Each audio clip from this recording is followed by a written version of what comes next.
Just to clarify, though, this determination does not come with additional sanctions. Not today. As you are aware, we have imposed sanctions already on members of the RSF and entities owned by both of the factions. But no additional sanctions imposed today. So what's the impact?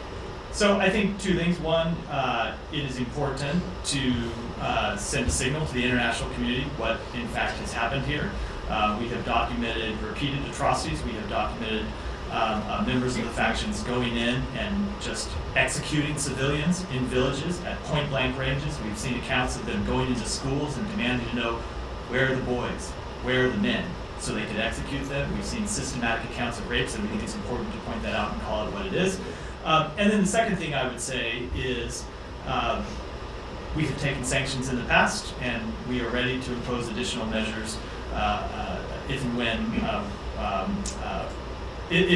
developed appropriate facts to support them. Based on this determination?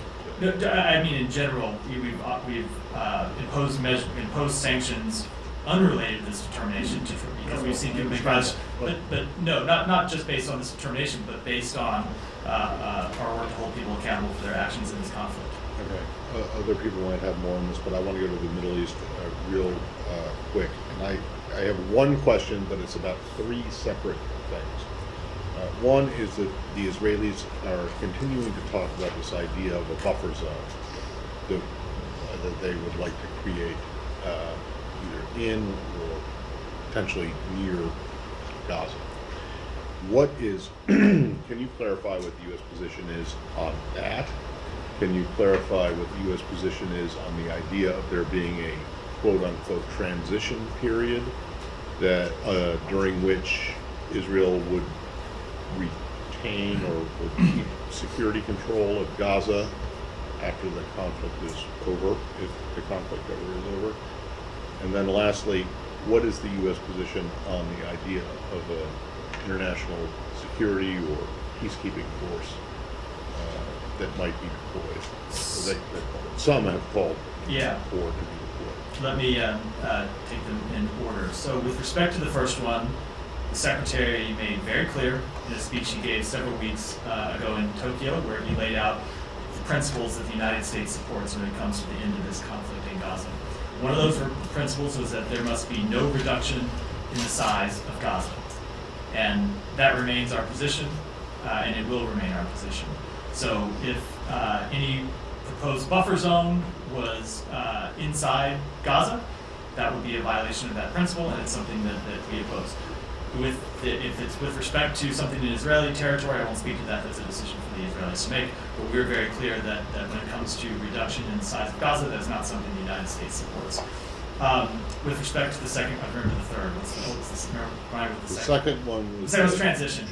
With respect to a transition period, look, we understand that there will have to be some kind of transition period after the end of major combat operations. I don't think it would be in anyone's interest, not Israel's interest, it wouldn't be in the Palestinian people's interest for at the end of major combat operations for Israel to just leave a security vacuum in place where there could be rampant lawlessness inside Gaza and innocent civilians exploited. So we understand there will need to be some transition period at the end of combat operations. I am not at this point able to define, while conflict's ongoing, how long that would take or when it would end. I think it's too early to prescribe any parameters for that.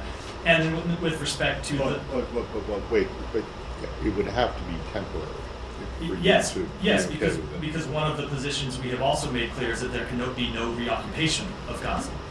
And then with respect to the third, the international security force, these are the types of conversations we are engaging in with our allies and with our partners in the region. I think it is too early to definitively prescribe any solution, but we are focused on what the post-conflict environment needs to look at in Gaza, and that obviously includes security for the Palestinian people of Gaza. Yeah, sorry.